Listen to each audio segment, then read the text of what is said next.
gonna work? It says it's sending data. Do I believe it? It says on Twitch that we're streaming. It says YouTube is still trying to connect. Let's see what happens. Oh, I've got Twitch saying it's connected. I could have put the coming soon screen up, like we're gonna go live, blah blah blah. But I figured I'd just hit the button. I don't think we're live. I think we're live. I posted a note over on the Discord this time, which I hadn't done previously. When I went live earlier today, and and Moose called me out on it, so thank you, Moose. I see you there. But a quick update. This will only be a short stream. I'm gonna go have dinner pretty soon. But the campaign's going really well. As I mentioned earlier today, I have moved my crowdfunding over from Kickstarter over to Backerkit. It was a decision based on the amount of AI slop over on Kickstarter. So I'm in a different environment now. I kind of don't know how we're going to do. I have set an internal goal for myself with this campaign of 300 backers. Ideally 400. 400 would surpass the last Kickstarter campaign. But I feel like one of the things I've learned over the last 4-5 TTRPG campaigns is I think the concept is key to the success of a project. Price is definitely key. But also things like subclass is key. Something like I'm doing a druid subclass now. We'll see how that goes. Moose says, have you considered using AI slop instead of writing, designing, and drawing anything yourself? Yeah, I could get it done a lot faster. But I think the thing is,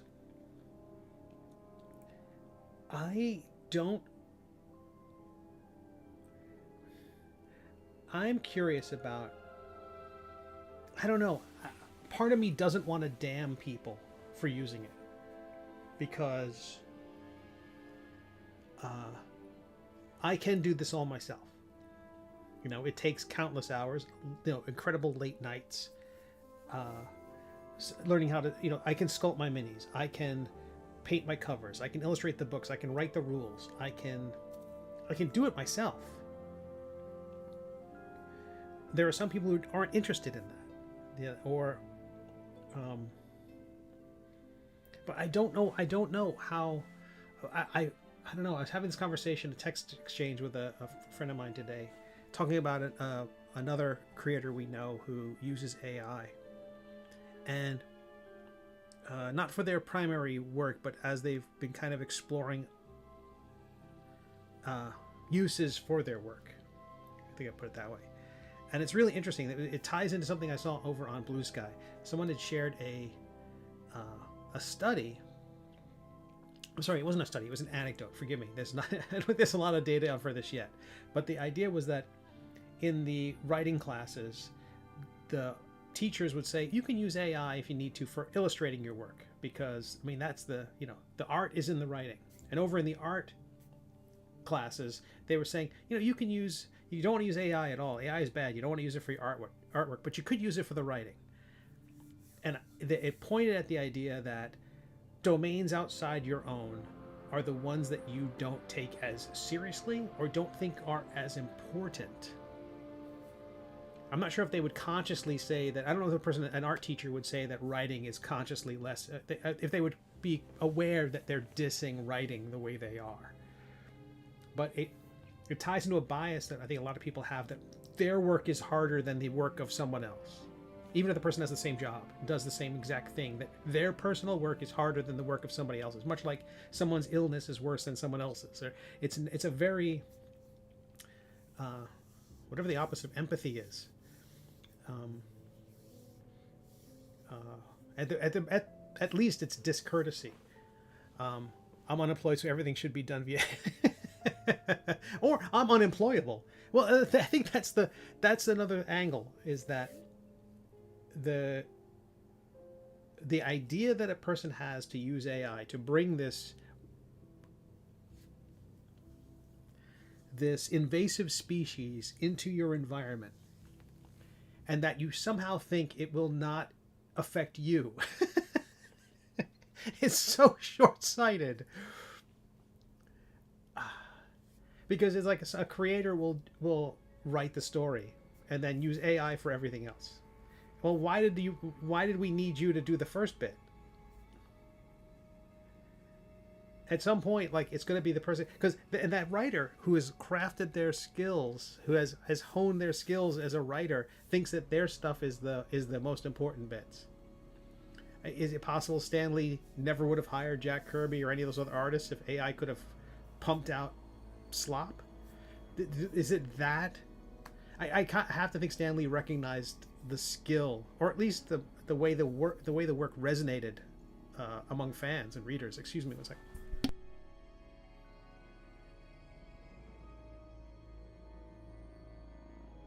The push to sneeze button. Hopefully that actually canceled the audio and didn't deafen anyone.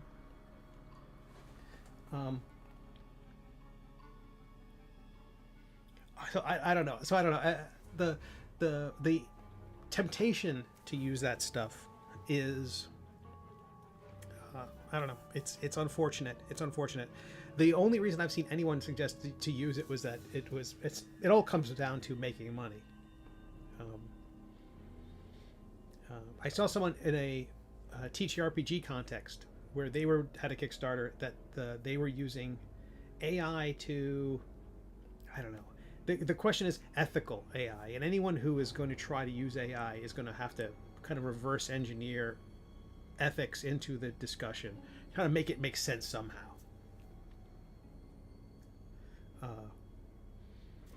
And it's always very flimsy.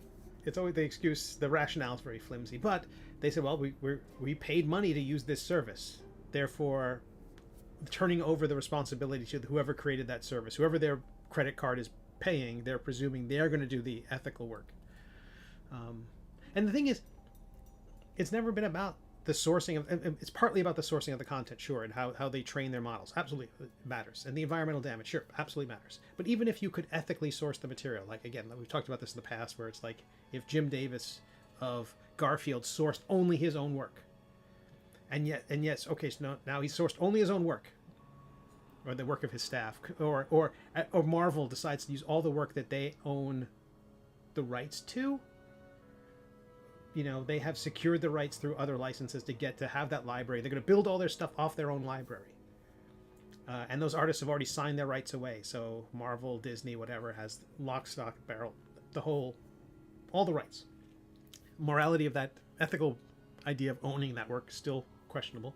But even if you could source it yourself, you've created all your own artwork, you feed the system your own artwork, it's going to make derivative work based on your own work that you own. So you've gotten the intellectual property question out of the way.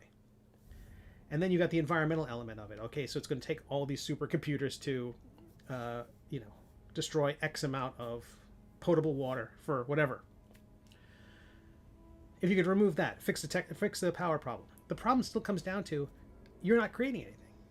You're regurgitating things. And for whatever purpose you're regurgitating that work. And I do think you could find an ethical reason to do that. Let's say you come down, I know a cartoonist who, the cartoonist had a stroke, unable to use their hands. Or cartoonists with Parkinson's, unable to use their limbs. You know, is there a reason? Is there a rationale? And all those things are like really edge cases where you've carved out this really specific reasoning to make it. You've beaten the energy problem. All these other things. Some sort of Star Trek future. But the main problem is that it's just going to destroy work for younger artists. All these Kickstarters that are using AI to fill their little TTRPG projects, that's work that's supposed to go to artists. TTRPG artists aren't paid that well. You can't make a financial argument that you can't afford to hire a TTRPG artist. The aspiring TTRPG creators are underpaid. They're undervalued. And some of them are going to cut their teeth for the chance to be part of this project, to build their portfolio. I'm not justifying the exploitation of young cartoonists, given that's where I started and that I was doing small projects for very little money for exposure or to be published.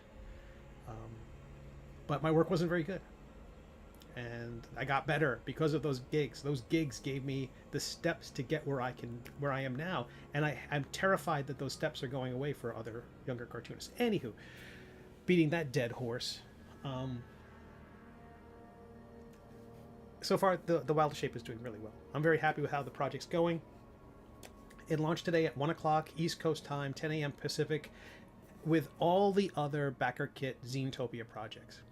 All that AI stuff was just an explanation why I'm over on Backerkit and not as part of ZineQuest, as I have been over on 66%. Oh, I'll take that. Amu says the project is at 66%. I'm very happy with that. In the past, my Kickstarter projects have usually funded in about a few hours. You know, maybe sometimes as little as 30 minutes, sometimes 3 hours, something like that. But I've set my goal on Backerkit where my goal is usually on Kickstarter at $3,000. What I've done with Kickstarter is Kickstarter includes the shipping fees in that total. So when you see that my project has raised $100 on Kickstarter, for instance, that might be a $75 project that's got $25 in shipping associated with it because it's going to Europe or something.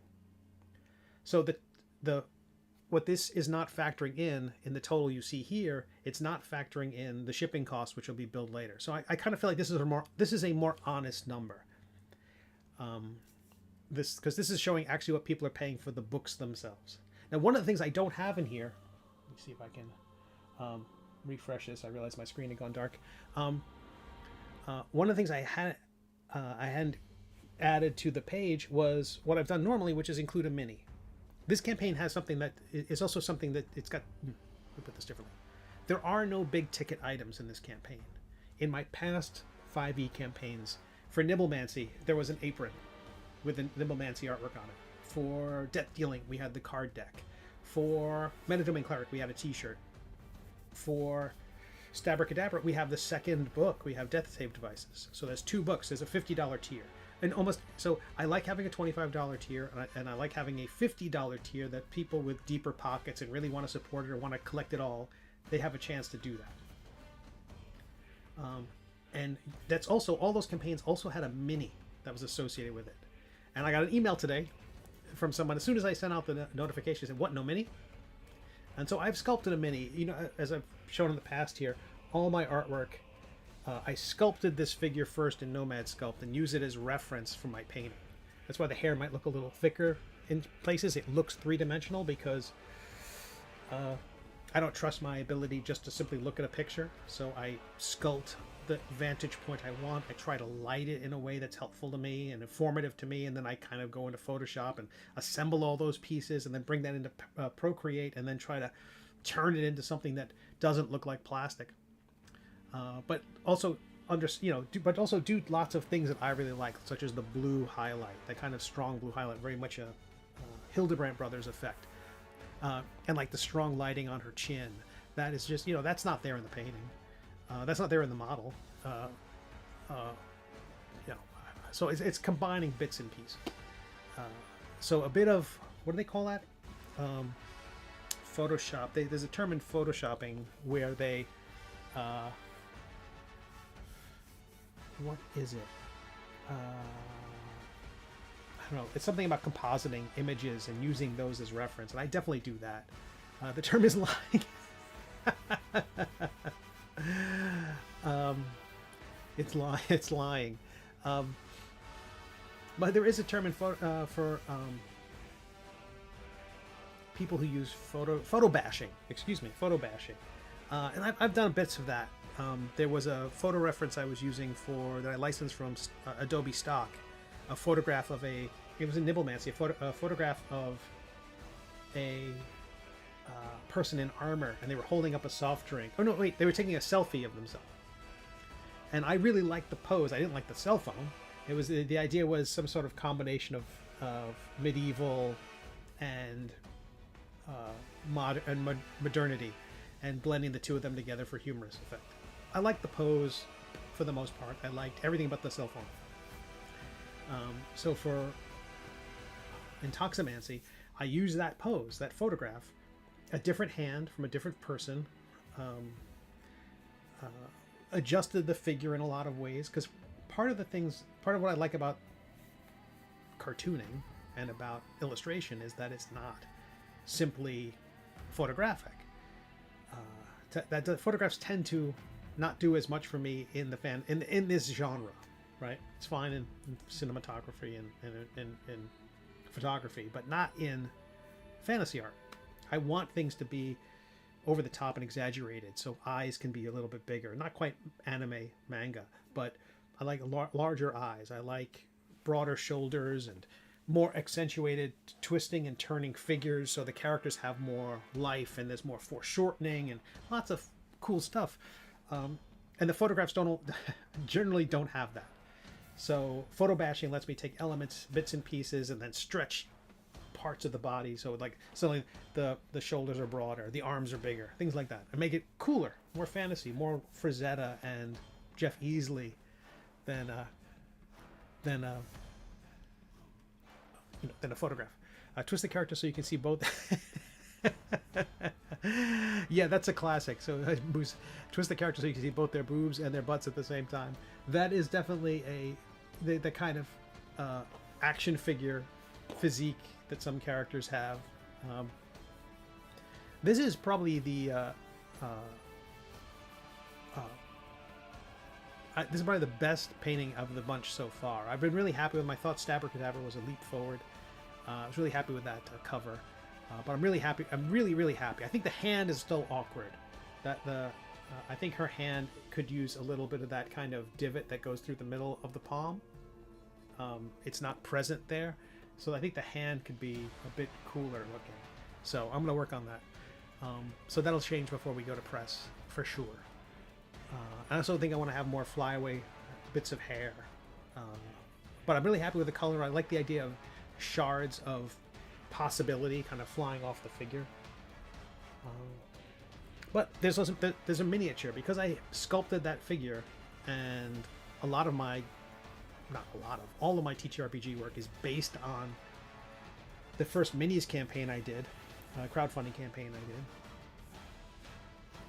I want to have a miniature with this of the Druids figure. But here are just some of the awards. But I think it's going to slip in between these two tiers. You can see there's a gulf between the $30 tier, and then it's just collections of my previous work. And collections of my previous work has zero interest from my past supporters. So I'm coming to this project. I've launched this project with, I don't know, over 1,000 people who have backed my previous TTRPG projects. They come to this page, they see this, and the most they can support me is at this hardcover tier level. And then some people, I'm certain, are only buying the next in the format that they already have started with. So if they got the zine of Intoximancy and they've got all my other zines, they're not going to switch to hardcover now. They're going to stick with the zine. So there's a kind of limit, but they would probably go for the zine and the mini. So I'll be adding a tier. It's crowdfunding. There'll be many tiers. I'll be adding a tier for the zine and the mini, and the hardcover and the mini, and I'll let everybody know about it if they want to adjust their pledges. But I think that'll bring our average pledge up a bit, because at this point, typically the average pledge in a campaign of mine is around $20, and I think right now this is closer to $10 because there's so many $5 PDFs, and then there's the zines at $15. The zines are usually $20, but I decided to make, again, just to really bring people over from my Kickstarters, I offered a discounted tier to start. So $5 off the... So if people hit Backerkit, they will see these two early bird tiers, which have gotten 66 backers already. So those also lower the average pledge. And then there's always somebody who just goes for the full price. There's always people who just decide to support it at full price. The 7 zines and the 7 deluxe hardcovers, those are definitely discounted, closer to the prices you would get if you bought them all at my table at a convention. So if you visit me at Gamehole Con or Baltimore Comic Con or Heroes Con or someplace like that, and someone wants, I'll take all the books, this is the discount you would get. But I don't offer that many of them because oh my goodness, Oh my goodness, I'm not even noticing that till now. You could see the Wildest Shape cover there is the placeholder one when I was putting this campaign together. I just took that kind of flower image and put that on a simple cover. I do that when I have done that when I'm building my campaigns. I create a kind of placeholder cover and I build the campaign. So while I'm working on the actual cover, the bones of the campaign are in place, and I just swap in the real covers later on. So I've swapped in all the covers everywhere else on all these other tiers, and I've created the artwork for those two. It's just still showing the old artwork. Well, the good news is no one's backed it yet, so I should be able to change it. If Backerkit acts like Kickstarter, you normally can't update a tier once someone's pledged to it. Pretty good security system. How are we doing? Hopefully the data is all correct. Says I'm going to YouTube. Says I'm going to Twitch. But so far the campaign's gone really well. I'm really surprised at how it went. For a while there we were at like... there was a backer train of 75 people, which meant that people kept pledging within 10 minutes of each other. I don't understand why that's a motivation for somebody. I'm not sure if I would get off my butt just to keep a train going. Like, I feel like with Twitch, when they have their hype trains, the sense is that the more people who support it, the more there's a reward, either the community or the streamer gets for that. I don't know. It's unusual. Moose asks on Twitch, do you advertise with Facebook ads? I have in the past. I have found that they are no longer effective. There was when I was doing intoximancy and death dealing, I had a budget of like, I don't know, $5 a day on those platforms. And I would, even after the campaign, just pointing to my own website, and I would sell $20 to $30 worth of material a day from those ads. So I didn't have to spend that much. I created a nice ad, simple text, explaining what it is, and sold books. And it was around, I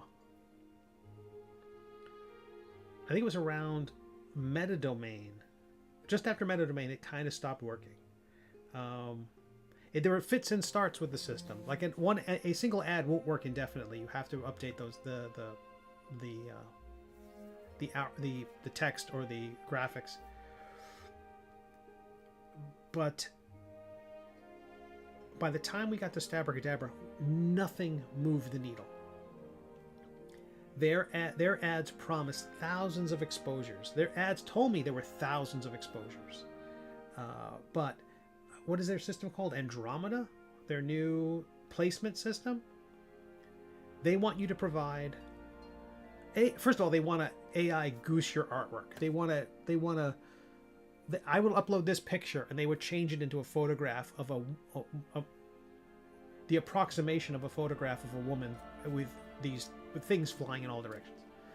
They want to mess with your work. And they also want to offer you via AI like 10 variations of your ad copy. So they want to, as I understand it, they want you to have around 75 versions of your ad running that can be A/B tested, and then no, it's like, I mean, the program was simple and it worked. The big problem, it seems to me, is that they have expanded and increased their advertising inventory of available positions on threads, in the marketplace, inside messaging, inside reels. And that inventory, those spots are useless. Those are billboards in a desert. Those are garbage positions. But they force you to take them. And they're trying to just force you to spend more money and less return. Cave, hey there, gorgeous. Once again, you only come to see us when you... Gavin Valentine helped Forrest ML with his Facebook ads. They seem to be functioning. They seem to have a functioning Gavin Valentine. Give us our really... interesting. I don't know who that is, Gavin Valentine. But they've changed their system, and despite having willing to throw money at it, I'm not seeing return on my investment. So I've decided so far not to run ads. My hope is that this event on Backerkit and Zenetopia will have enough cross-pollination between our projects that it will send people my way. But looking at the participants in Zenetopia, I'm not seeing a superstar project. I feel like these events are like a Comic-Con, where you want to have a few celebrities, you want to have a few high-profile guests to bring people into the room, and then while they're there, they stumble onto my work. Or, God forbid, a convention brings me out, and I'm the magnet that's supposed to bring people over to people who even less profile than I have.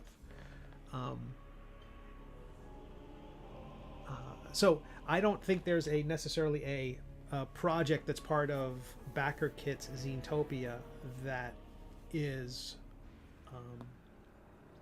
of superstar. It's not like MCDM is running their Crack the Sun campaign as part of Zenetopia. Boo says he did the con scene for a while, so I thought there may have been a chance you crossed paths. It's possible. The name doesn't ring a bell. But I was hoping that I'm optimistic. Backerkit has done some interesting things where they have a back 5 projects and unlock a zine that all of us have contributed to, which I think is a really cool idea. So I'll be creating a page for that zine. So each one of us is the 63 creators, 64 creators. We'll add a zine to this. Add a page to this. Hey, why are the cover images on the pledge page different? Well, we just talked a little about that. On the pledge page, if you're talking about which one, let's go there. Let's go there now. If you're talking about these guys, Cave, those covers were placeholders for those were placeholders when I was building the campaign page. It's something I started doing with Kickstarter. Eventually with Kickstarter, which I'm not doing anymore. I've moved over to Backerkit, and I think that's the right thing to do. If Kickstarter revises their AI policy, I could see going back there. I would love to be able to bounce back and forth between the platforms based on the events happening there. If Backerkit did Zenetopia in February or March, and Kickstarter did theirs a different time of the year, I would love to take part in both of them. Because again, part of us as indie creators is not so much... We need to set up our booths where the fans are, where the readers are. It's not like we're the destination. If I were enough, if I as a person were enough, then people just come to my site and buy it there. I have to take part in these events. I have to take part in these kinds of crowdfunding things in order to bring people over. So what I've done is I create these placeholder books when I have a bit of spot artwork and the logo designed. I create these mock-ups, and then I would in the past submit these to Kickstarter for consideration, so Kickstarter can look at the project, because all these projects get reviewed by the platform before they go live, and I want to have enough there for the platform to review it, make sure everything looks good, and then give it the thumbs up. And so I produce those little roughs and do that, and while those are in place, and it's usually just those placeholder ones are got like the PDF tier, the zine tier, and the hardcover tier, and that's it. And then it gets approved, and then I build out everything else. I don't want all that stuff to get in the way of their approval process. But you clearly have a cover image now, so why didn't you use it? Oh, I did use it. I just didn't replace it. I didn't notice until a little while ago during this stream. I was looking at that, and I was looking at the pledge page, and I realized I hadn't swapped those graphics in. They are sitting on my computer, and when this stream is over, I will swap them in.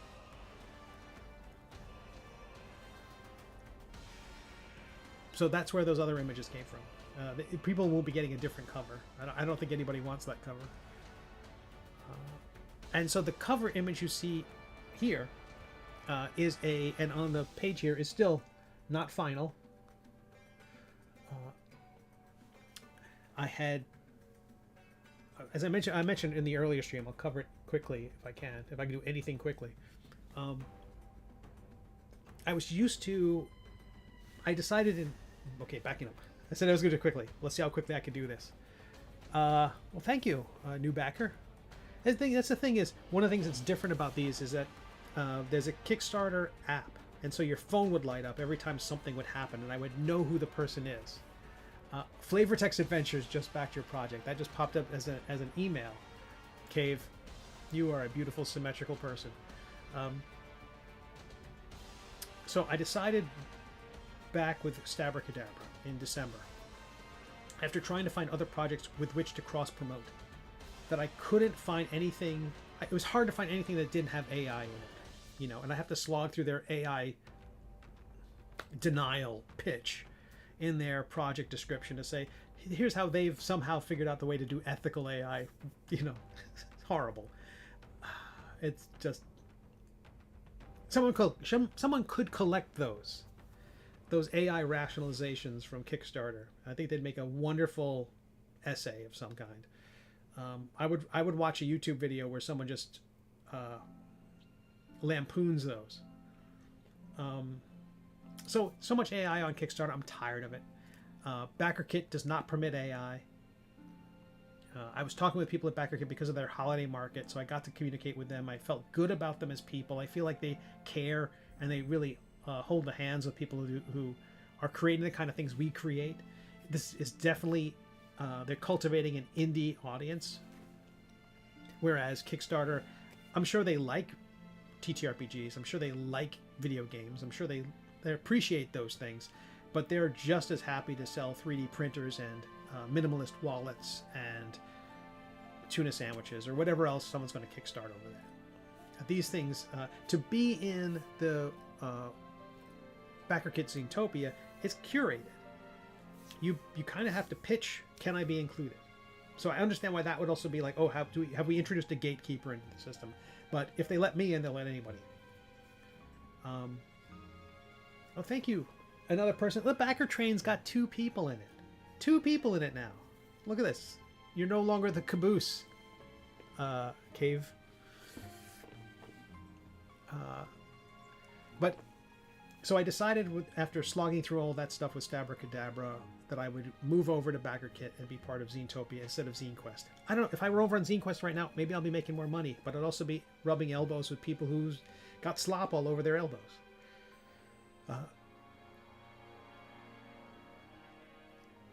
So I made the decision to move here to avoid the AI slop, and here we are. Now, what I'm in the middle of right now is working on Stabracadabra, Death Save Devices, and of course the Middle Age. That was on my plate, and I'm like, okay, I've signed up to be part of Zootopia. I'm excited to be part of it. Maybe I'll launch my project at the end of February, toward the end of February. I've done that with Zine Quest. I sign up to be part of Zine Quest, which is basically you just go through Kickstarter through a specific URL, and your project is sort of pre-tagged Zine Quest, and so when your project launches, it'll be part of that. And I launched one of mine like February 27th, like down to the wire. I was like the last Zine Quest project. But Zootopia is not like that. Backerkit wants all the projects of Zootopia launching on February 2nd. Well, they did want to do it on a Sunday, so they did it on a Monday. So Monday is not a great day for launching a crowdfunding campaign, I find. I'd much rather launch it on a Wednesday or a Thursday, Tuesday, Wednesday, or Thursday. Middle of the week, people aren't stressed because it's a Monday. It's not after the weekend. And Monday's a bad day to do things. I think they've even acknowledged that in the Discord of Backerkit, that it was sort of suboptimal. But their projects are designed to launch all on the same day to kind of give all these projects a bump on day one. So we'll see how it works. I'm hoping the momentum can continue. Again, I'm shooting for 300 or 400 backers for this. And yes, the number will be depressed. This number is going to look lower than it would if it's over on Kickstarter, because Kickstarter included all the shipping costs. So if, I don't know, let's say 75 of those backers are getting physical rewards. Maybe, let's say 50 of those backers are getting physical rewards, and it costs $10 on average to ship.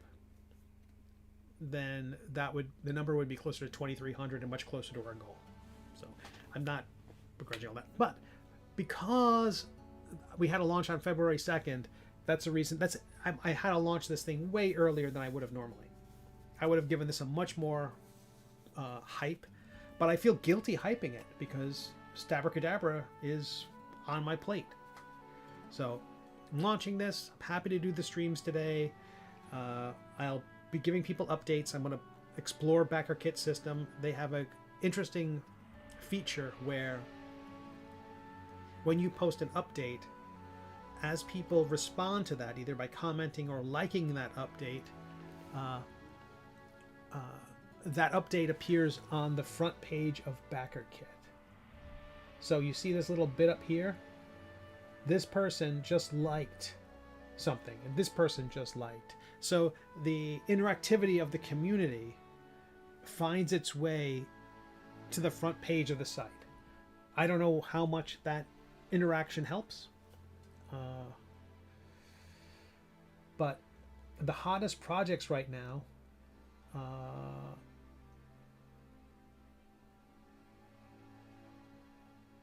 that one has 128 backers. That's why we just need 30 more people to sign up right now to get us on the front page. I think that's fascinating.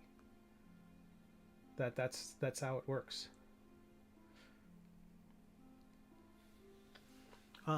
Cave, I have an idea for your next one. Do you now?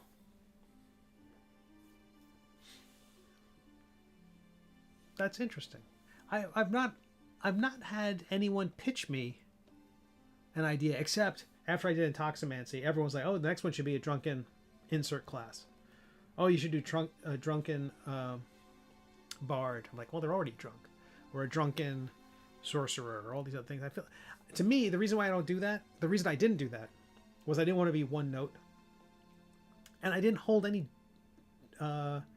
drinking jokes back. I wasn't like, if I got a second subclass book done with and all alcohol-based references and themes, I think that would be a very well-rung bar rag. That bar rag would be dry. I managed to squeeze a couple of extra drops into Nibblemancy, where I have a page of Intoximancy spells, which include Hair of the Dog. I forget the other ones. No, it's not a variation of something you've already done, though it is a caster. Well, I think that's interesting. I would love to... I think I need to poll my audience, too, about what kind of subclasses. I feel like Stabracadabra should have been a home run, and I don't know why it wasn't. The name is great. I think the concept's really good. It's weird in a way that... So far, the one that has succeeded best had 477 backers. I know that's not the only metric, but the one that has succeeded... Intoximancy clearly has sold more copies than everything else, and the Emmy nomination doesn't hurt. But in terms of crowdfunding, initial impact, curb appeal, it was the Metadomain Cleric, the Prayer's Handbook. I think clerics are looking for something. People who play clerics are looking for something fun to do. I think they are the middle children of the TTRPG tables. They're not the fighters, they're not the showboats, they're the support characters, and they're looking for something fun to do. So I feel like I have a very small sample size of 5 classes so far, but looking at just that anecdotal amount of information, I feel like clerics may be I don't know, a neglected subclass. But in Nimblemancy, I'm opening up right now. The spells I have. Oh man, I just can't believe Nimblemancy. It is the prettiest book I've done. Stabracadabra's getting there, but Nimblemancy, just having to draw soup. I never thought I'd be painting soup.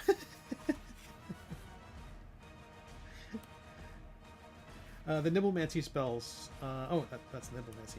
Intoximancy spells: Beer Goggles, Hair of the Dog, and Thirst Trap.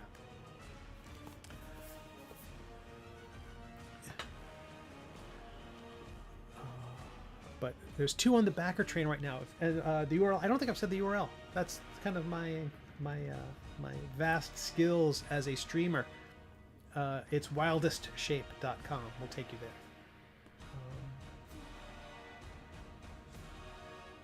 Hit the refresh button. See if anything changed. 2 minutes to keep the backer train going.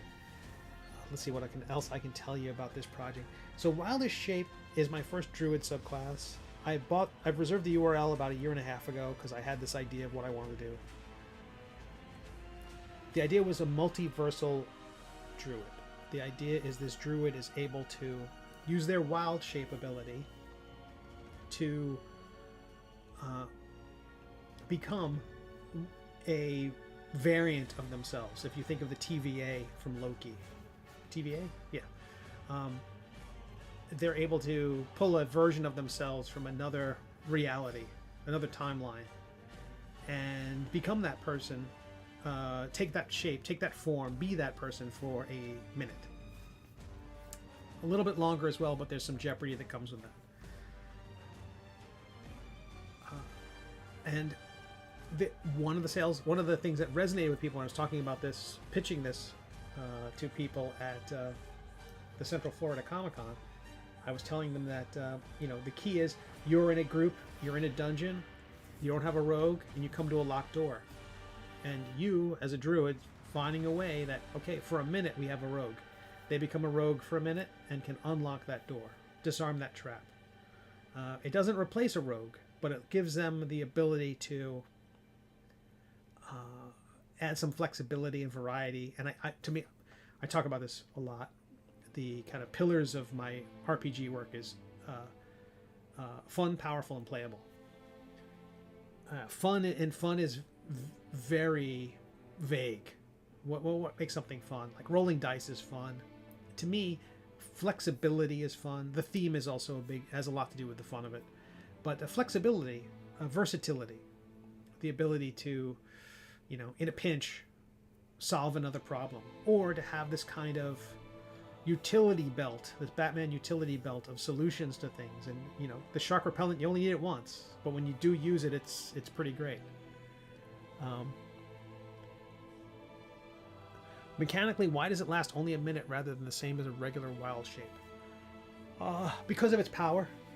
So they don't go into a dungeon and they're not a barbarian the whole time, or they're not made of iron for an hour, or they're not a duck for a whole hour. They can still use their regular Wild Shape for all those other things, because Wild Shape is balanced for being a small CR2 whatever, or a small CR 1/4 or 1/2, and not having. And if you're playing it with the TOV rules, and not having you don't have a flying form for a while, and if you're playing the 2024 rules, they're able to use a spell slot to activate another use of Wild Shape. I talked about this in the stream earlier today. I think that was inspired by the D&D movie, where the druid was able to switch form to form to form to form. I think I have a better solution for that. I wish they had just said, okay, you have an hour of shape changing, and then as a bonus action, every round you can switch, or as an action every round you could switch to another form. But they've locked themselves into alignment with the polymorph spell, which lets alternate forms act as hit point armor, where suddenly you turn into a rhinoceros and you have 200 hit points, or you turn into the classic Optimancer approach is you suddenly have, you're a Dimetrodon. Next thing you know, you're a dinosaur with 500 hit points, and the bad guy has to beat up this Dimetrodon who's concentrating on the, I don't know, the lightning storm or whatever, before they can get to you, the druid. That's broken. It's been broken. TOV addresses it by giving you a finite hit pool based on your level and the size of the creature. I still think that would run into a problem if you're going to change shape to shape to shape to shape. I feel like you should just have the druid's hit points. Maybe add temporary hit points equal to your wisdom, whenever you shape change, but not infinite hit points, and just one time. Mechanically, so that's why it only lasts a minute. So mechanically, it actually, the thought is, unless it gets too complicated, I pitch a lot of things when I'm talking about them at this stage, but when it gets to the book and as it gets edited, I pull back on some stuff, sometimes just because it becomes too complicated. But I like the idea that fighting against the arbitrariness of some of the rules of Dungeons and Dragons, and they poked fun of it in the Dungeons and Dragons movie, where they can only ask the undead 5 questions. They have to ask them 5 questions, and isn't that arbitrary? So they're putting putting a lampshade on it? That's the term for making note that these are odd rules and very arbitrary. I like the idea that you have this form for a minute, and if you go longer than a minute, you get a level of exhaustion.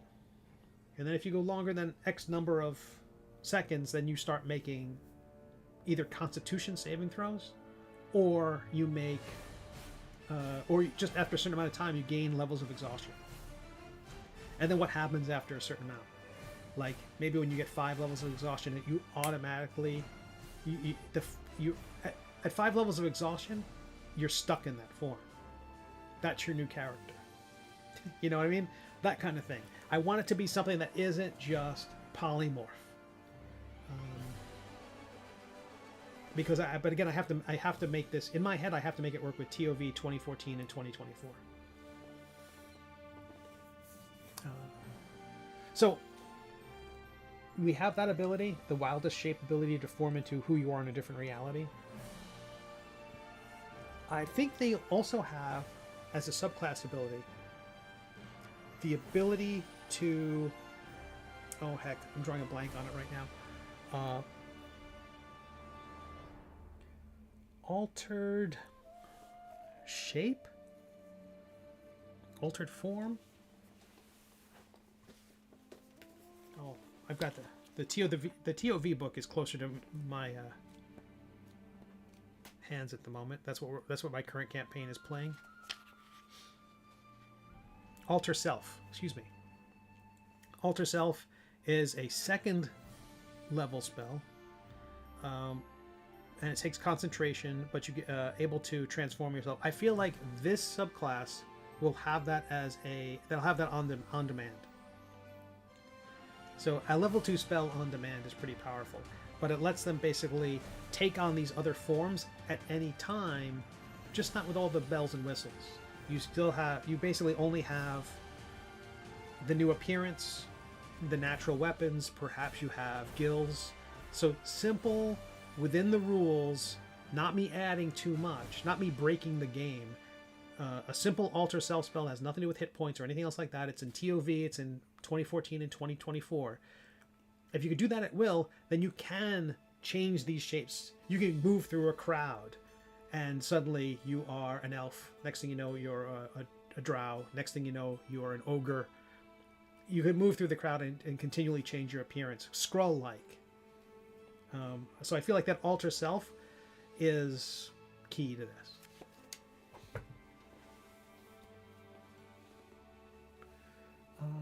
But I think I'm done the. How much time have we been streaming? Look at that, 50 minutes. I thought I was going to do this for half an hour. I appreciate everyone who might have stopped by. Cave, it was good to see you. Moose, it was good to see you. Everyone who backed the campaign here, I really appreciate it. Please spread the word. Go away. I really like Surly Moose.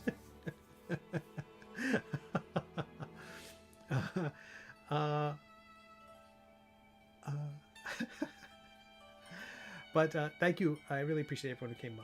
And oh no, Invisible Moose. Oh no, there's the face. I was like, the icon didn't load for a second. Um, but I really appreciate everyone who's backed the campaign and checked it out. I will be adding a miniature. Let's see if I can show this. How do I do this? Can I take this off the screen for a second so I can dig through my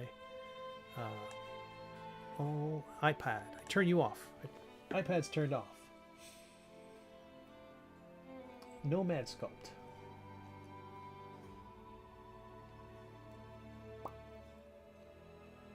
Will it load? I believe it might. Really interesting. So I have Nomad Sculpt on my iPad. That's everything I sculpt all my figures in with. So this was the figure I sculpted for the cover. It will be a mini. I got to do some more work on the shoulders. They're very flat. With the cover, I just had to find a pose that I liked, and then didn't really matter. But I added some foreshortening, so there's more interesting things going on. I like the idea of a staff that sort of wraps around their hand as kind of a hilt of wood.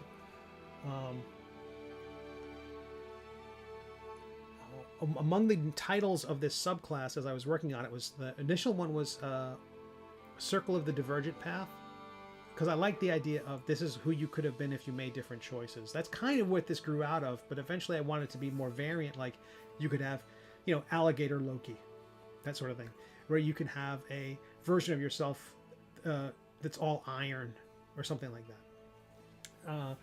But one of the versions of it was the Circle of the Infinite Path, and that's why there's the medallion that is the infinity symbol, the Mobius strip in the center of the medallion. Oh yeah, I think Cave. The idea is, because why not make my life more difficult? Is that I am going to sculpt. I wanted to sculpt this for the pose that I liked. Maybe having a version that's good for resin, but also do not a full Tom Tullis version of it, where the character is essentially a cone, a road cone, with some limbs sticking off of it. That kind of idea of a wide base, and use the cape as that wide base that supports the figure. So I can see a version of this where I straighten their posture a bit, hold their head up a little bit higher, and then have the cape fall like it's a, I don't know, as almost like a support system for the whole figure. But there's other things I have to do, like build in supports underneath, because I give all the characters like drapery, whether it's the front of their tunic that hangs a little bit lower, their tabard that hangs a little bit lower, or they're wearing a tunic that's got a skirt to it. And then you basically have their undercarriage behind that, and so supports have to go up there to support everything, where really everything should just be sanded smooth and with 45-degree angles, so that everything can print without the chaos of broken supports. So there's a lot there, but the purpose of this piece was exclusively, at least of this version, was exclusively as reference for the cover.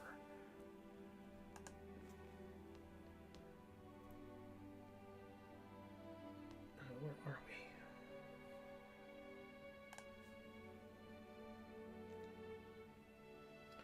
we? And then for this cover, one of the things I will mention before I go, inside those shattered, I don't know, panels, windows into other realities, you'll see some of the artwork there that from other books. Like you'll see the Intoximancer, you'll see the Pipeweed Intoximancer. Those are placeholders. The only one that's not for sure is the duck. It goes there. It goes there because one of the forms you can take in the book is absolutely a duck. And you have all the abilities of a duck, which, quite formidable. The best approach would be to design it so that the cape can be printed separately and then glued on. That does sound good. But, all right, everybody, you are lovely. Thank you all so much. 107 backers. I'm optimistic. I am optimistic that we will beat Kickstarter. I don't think the total needs to, but I want more backers on Backerkit than I have on Kickstarter. I want to feel good about my decision. I want to feel good about having, tell me I didn't make a mistake. Tell me having principles actually helps a little bit. Come on, if that's not the theme of the 21st century, that was it, that cheaters never prosper, right? If the 21st century has taught us anything, it's that cheaters never prosper. All right, everyone. I will see you next time. And I'm going to stream a couple more times while the campaign's going, and I've got a lot more stuff to show everybody from Stabracadabra, and this is the 10th anniversary of the Middle Age.